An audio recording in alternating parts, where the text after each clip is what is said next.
Attention, all views and opinions expressed in this video and channel are for educational purposes only. All right. Hang on. Let's slow this all down for a second.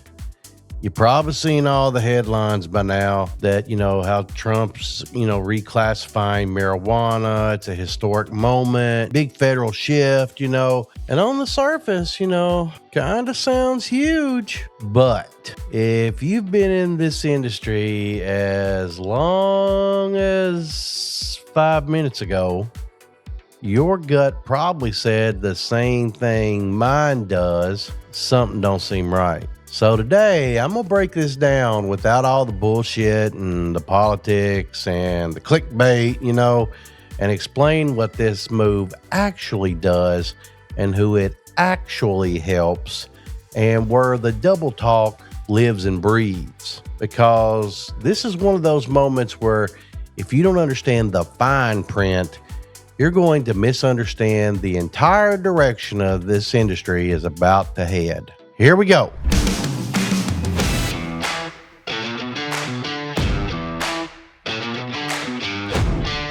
All right, so check it out. Here's what they're saying.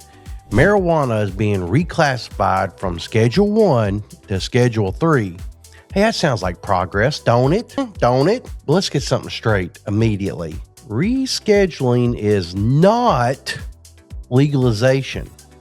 Not federally, not recreationally, not for the everyday casual user that normally walks into your shops. Schedule 3 still means marijuana is a controlled substance under federal law, which means possession is still federally illegal. Manufacturing, which is, growing even under hydroponic lights and under Jesus's sun, is still federally illegal. Well, distribution, as you can see, is very much illegal. So if you thought this was some kind of weed is now legal moment, you're wrong. But listen, this is only the first layer of double talk. They're using the word reform, but avoiding the word legalization. And that distinction totally matters. Now let's talk about the real winners here, because there are winners. And no, it's not the average consumer. Nope, sure not. The biggest winners are cannabis businesses and the investors.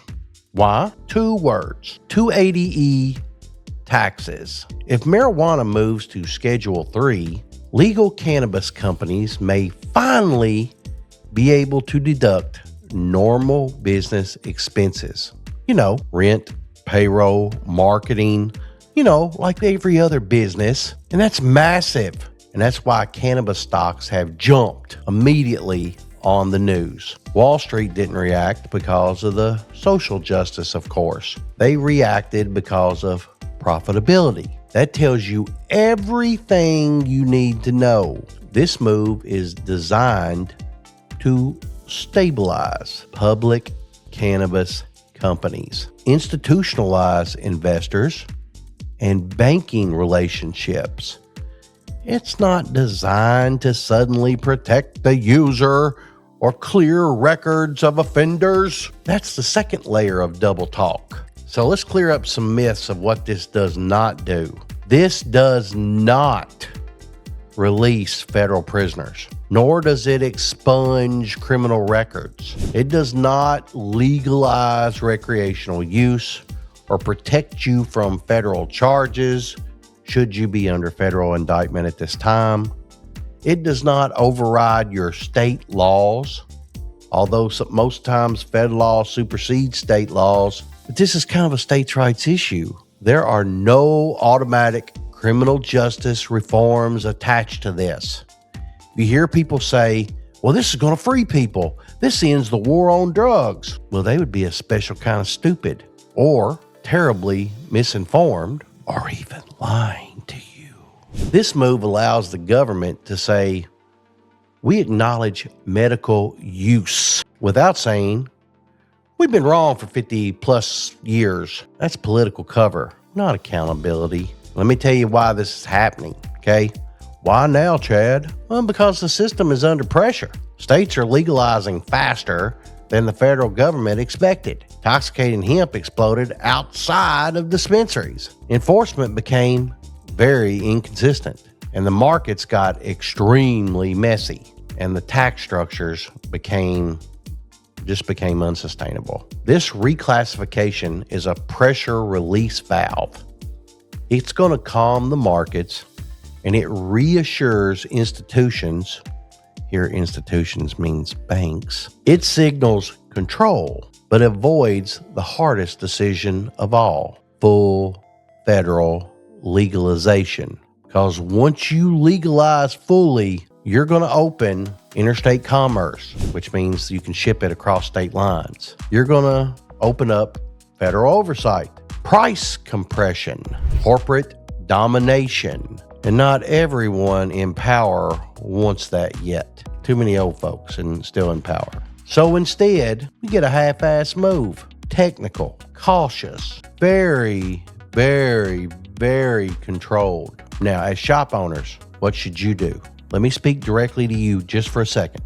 If you're running a smoke shop, a head shop, alternative retail, whatever you want to fucking call it, man, this is not a celebrate and relax moment. This is a prepare and reposition moment.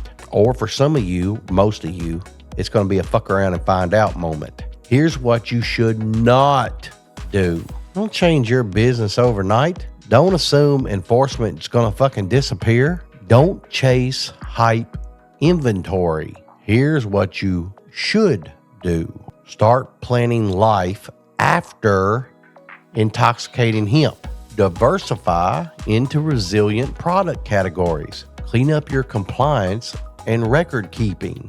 Watch federal agencies, not CNN or Fox headlines. Because when government language becomes very careful, it means some real rules are coming. And the shops that survive are the ones that move early, not the ones that wait for clarity. All right, let me give you a reality check. All right, let me leave you with this. All this is progress, but it's very fucking controlled. It helps businesses before people, like normal, you know how they do. It helps markets before the consumers. And it definitely helps politics before real justice. And honestly, that doesn't mean it's all bad, but it does mean you need to see it very, very clearly. You've got to ignore the hype going on. You must, let me say it again, must follow the money. Pay attention and watch the rule making. And that's how you'll stay ahead in this industry. If this helped you understand what's really going on, hit like, subscribe, drop me a comment, tell me what's up.